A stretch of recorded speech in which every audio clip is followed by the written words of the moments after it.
అహ్మదాబాద్ లో ఏఐసీసీ సమావేశాలు జరుగుతున్నాయి. కాంగ్రెస్ అధ్యక్షుడు మల్లికార్జున ఖర్గే, సోనియా గాంధీ, రాహుల్ గాంధీ జెండాను ఆవిష్కరించారు. నిన్న కాంగ్రెస్ వర్కింగ్ కమిటీ సిడబ్ల్యూసీ సమావేశంలో తీసుకున్న తీర్మానాలపై విస్తృతంగా చర్చించనున్నారు. ఇవాళ వాటిని ఏఐసీసీ సమావేశంలో ఆమోదిస్తారు.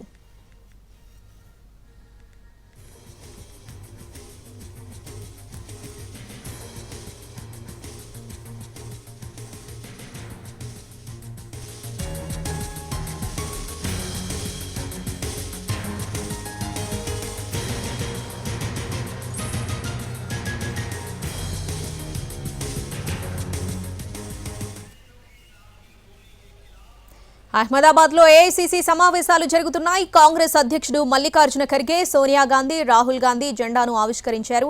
నిన్న కాంగ్రెస్ వర్కింగ్ కమిటీ సిడబ్ల్యూసీ సమావేశంలో తీసుకున్న తీర్మానాలపై విస్తృతంగా చర్చించనున్నారు. ఇవాళ వాటిని ఏఐసీసీ సమావేశంలో ఆమోదిస్తారు.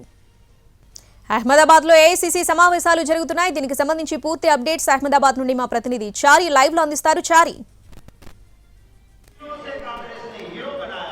రైట్, కొద్దిసేపటి క్రితమే అహ్మదాబాద్ వేదికగా కాంగ్రెస్ పార్టీ ఏఐసీసీ విస్తృత స్థాయి సమావేశాలు ప్రారంభమయ్యాయి.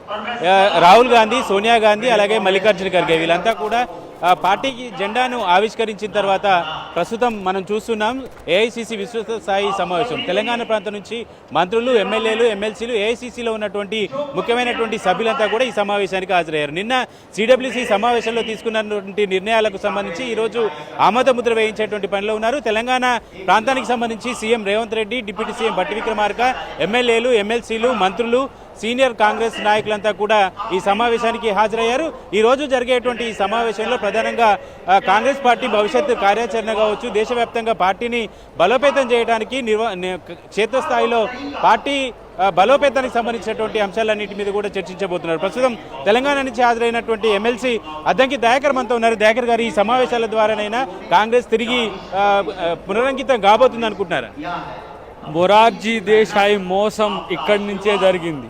భారతీయ జనతా పార్టీ పూర్వరూపం జనతా పార్టీ ఇక్కడ ఒక ప్రధాని రెండు ఫేస్లో అని చెప్పేసి ప్రాపగండా మొదలుపెట్టిన మొరార్జీ దేశాయి గడ్డ మీద ఈరోజు న్యాయపదం సామాజిక, ఆర్థిక, రాజకీయ న్యాయం జరిగేదానికి భారత్ జోడో యాత్ర ద్వారా రాహుల్ గాంధీ గారు పాదయాత్ర చేసిండ్రు. రేపు 2029లో బీజేపీని ఈరోజు మట్టు పెట్టించడమే లక్ష్యంగా కార్యాచరణ ఇక్కడ రూపొందుతుంది. దేశవ్యాప్తంగా ఉన్న ముఖ్య పదాధికారులంతా కూడా ఇక్కడికి వచ్చిన పరిస్థితి ఉన్నది. కాబట్టి ఈరోజు ఏ మోడీ ప్రాంతం అయితే ఉందో ఆ మోడీ ఇవాళ సబర్మతి ఆశ్రమ తీరాన్ని ఏదైతే గాంధీ పద్ధతిలో మేము చేసినామో ఆయన ప్రాపగండా చేస్తున్నాడు. The divider of the India అంటే పార్టీషనర్ ఆఫ్ ది ఇండియా, ప్రాక్టీషనర్ అంటే భారతదేశాన్ని రెండు దేశాలుగా చూడాలనుకుంటున్న మోడీకి బుద్ధి చెప్పే విధంగానే ఆయన సొంత గడ్డ మీద నుంచే మొదలు పెడుతున్నాం. డెఫినెట్గా రేపు గుజరాత్లో కూడా మంచి పెర్ఫార్మెన్స్ చూపిస్తాం. అంతేకాకుండా రేపు జాతీయ స్థాయిలో బీజేపీని రాజకీయంగా ఈరోజు ఎదుర్కొనేందుకు ఈరోజు కార్యాచరణ తీసుకుంటున్నారు. మీరు భారత్ జోడో యాత్రలో పూర్తిగా పాల్గొన్నారు. అప్పటికి ఇప్పటికీ పెద్దగా మళ్ళీ పార్టీని పునరంకితం చేసే కార్యాచరణ కావచ్చు, ఎప్పుడు సిడబ్ల్యూసీలో ఉన్నా కూడా ఇదే అంశాలని తీర్మానం చేస్తారు. కొత్తగా ఏముంది అనేటువంటి అంశానికి అంటే గతంలో ఇదే గుజరాత్ కేంద్రకంగా ఆర్ఎస్ఎస్ వాళ్ళు కాంగ్రెస్లో ఉన్నారు, వాళ్ళను బయటికి వెళ్ళిపోండి అని రాహుల్ గాంధీ చెప్పి ఎప్పుడైతే ఉదయపూర్ సంకల్ప్ శిబిర్ అయిన తర్వాత మొత్తం పార్టీలో ఒక ప్రక్షాళన జరుగుతూ ఉంది. ముందు పార్టీ అంతర్గతంగా ఉన్నటువంటి నిర్మాణ సూత్రాల మార్పు జరిగింది. అంతకుముందు 20% మాత్రమే SC/ST బీసీలకు ఉండేది, 50%కి తీసుకొచ్చినాం. ఇవాళ మొత్తం భారతదేశంలో ఉన్నటువంటి పార్టీ ప్రక్షాళన ఒకవైపు, సిద్ధాంతపరంగా పార్టీ నిర్మాణం చేయడం ఒకవైపు. 150 సంవత్సరాల పటేల్ జయంతి సందర్భంగా 100 సంవత్సరాలుగా బాపూజీ ఏఐసీసీ ప్రెసిడెంట్ అయినటువంటి సందర్భంగా ఇద్దరు గుజరాత్ వాళ్ళు ఇక్కడ ఉన్నటువంటి క్రమంలో గుజరాత్ కేంద్రకంగా పెట్టి దేశమంతా మతతత్వాన్ని, మనవాదాన్ని పెంచేటటువంటి ప్రయత్నం బీజేపీ, ఆర్ఎస్ఎస్ చేస్తున్నటువంటి క్రమంలో ఇక్కడే దానికి బద్దలు కొట్టాలనేటటువంటి నిర్ణయం కాంగ్రెస్ పార్టీ తీసుకున్నది. ఇవాళ నెక్స్ట్ ఇక్కడ గుజరాత్లో కాంగ్రెస్ ప్రభుత్వం ఏర్పడబోతున్నది. ఇది దీనికే కేంద్రం కాబోతున్నది. కాబట్టి ఈ సెషన్ అన్నిటికీ భిన్నమైంది. ఇది సబర్మతి కేంద్రకంగా జరిగేటటువంటి ఒక పెద్ద విప్లవాత్మకమైన మార్పు దేశంలో తీసుకుంది. రైట్, మోడీ ఎక్కడి నుంచి అయితే ప్రారంభం చేశారో అక్కడి నుంచే బీజేపీని కట్టడి చేయాలనేటువంటి ఆలోచనతో కాంగ్రెస్ పార్టీ ఉన్నట్టు తెలుస్తుంది. దాంట్లో భాగంగానే ఇవాళ కాంగ్రెస్ పార్టీ 2 రోజుల సమావేశాలని ఏర్పాటు చేస్తుంది. దాంట్లో భాగంగా నిన్న సిడబ్ల్యూసీ సమావేశం జరిగింది.